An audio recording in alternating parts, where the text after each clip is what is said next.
Hello வணக்கம். இன்றைக்கி நம்ம சேனலில் என்ன பார்க்க போகிறோன்னா, கம்பில் எப்படி இட்லி தோசை செய்யலாம் அப்படின்னு தான் பார்க்க போகிறோம். கம்பு வந்து ஒரு பாரம்பரிய சிறுதானிய உணவு. இதில் நிறைய பயன்கள் இருக்குது. சுகர் உள்ளவங்க இதை உணவில் டெய்லி எடுத்துக்கலாம். இது வந்து ரத்தத்தில் சர்க்கரை அளவை வந்து கட்டுப்படுத்தும். டயட்டில் உள்ளவங்க கூட இதை சாப்பிட்லாம். இதனால் உடம்பு வந்து ஆரோக்கியமாகவும் இருக்கிறதோட எடையும் குறையும்.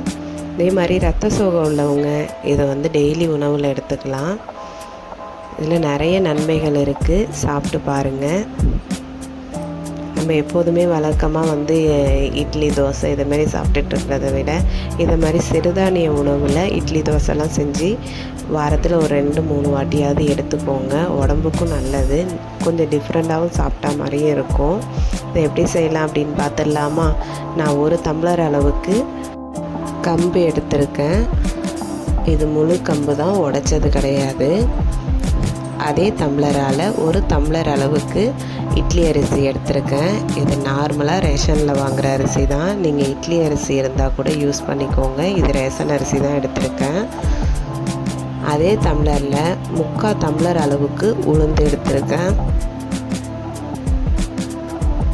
நான் மிக்சியில் அரைக்கிறனால 3/4 டம்ளர் எடுத்திருக்கேன். நீங்கள் கிரைண்டரில் அரைக்கிறதா இருந்தால் 1/2 டம்ளர் அளவுக்கு உளுந்தே போதுமானதாக இருக்கும். இதில் கொஞ்சமாக வெந்தயம், 1 ஸ்பூன் அளவுக்கு வெந்தயம் சேர்த்துக்கோங்க. வெந்தயம் சேர்த்துட்டு இது எல்லாத்தையும் நல்லா கழுவிடணும். தனித்தனியாக வேணாலும் நீங்கள் ஊற வச்சு செஞ்சுக்கோங்க. ஆனால் நான் எல்லாத்தையும் ஒன்றா தான் ஊற வச்சுருக்கேன். இதை வந்து ஒரு 4-5 வாட்டி நல்லா கழுவி எடுத்துடணும். சிறுதானிய உணவு நம்ம எது செய்கிறதா இருந்தாலுமே ஊற வைக்கிறதுக்கு முன்னாடி ஒரு 4-5 வாட்டி நம்ம கழுவிட்டு தான் செய்யணும். இல்லைன்னா மண் தூசுலாம் நிறைய இருக்கும். நான் 4-5 வாட்டி கழுவிட்டு இதை பாருங்கள், இது வெள்ளையாக தெரியணும். அந்த அளவுக்கு நம்ம கழுவிட்டு இதை ஊற வச்சிடணும். ஒரு 4-5 மணி நேரம் இது ஊறணும். இப்போ ஊறினதுக்கு அப்புறம் நம்ம ஓப்பன் பண்ணி பார்த்தா இப்படி தான் இருக்கும். இதை அப்படியே நம்ம ஒரு மிக்ஸி ஜாருக்கு மாற்றிட்டு நல்லா அடித்து எடுத்துக்கணும். ரொம்ப குறைன்னு அடிச்சிடக்கூடாது. கொஞ்சம் மென்மையாக இருந்தால் தான் நல்லாயிருக்கும்.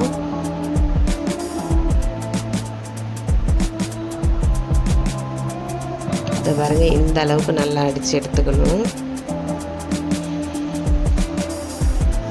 மாவு பார்க்க தண்ணியாக இருந்தாலுமே பொங்கி வந்ததுக்கப்புறம் கெட்டியாக தான் தெரியும். இந்த மாவை அப்படியே ஒரு கம்பியில் மாற்றிக்கலாம். நான் எல்லா மாவையும் வந்து அரைச்சிட்டு இதை மாதிரி நல்லா எல்லா கம்பையுமே அரைச்சி எடுத்துக்கணும்.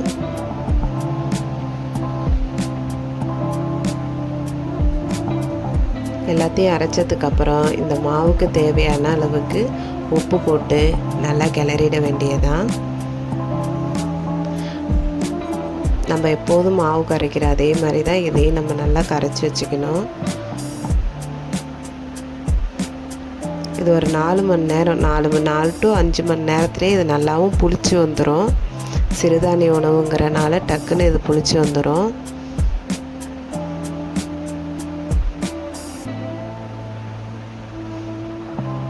நல்லா கரைச்சிட்டு ஒரு மூடி போட்டு மூடி வச்சிடலாம்.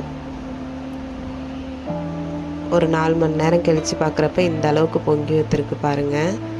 நம்ம கேழ்வரகுனா கூட வந்து அது கலராக இருக்கும். பசங்கள்லாம் கொடுத்தாலும் அந்த கலரை பார்த்துட்டு சாப்பிட மாட்டாங்க.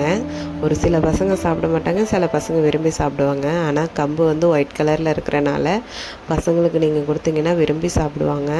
இந்த தோசை என் பையனுக்காக தான் நான் ரெடி பண்ணுறேன்.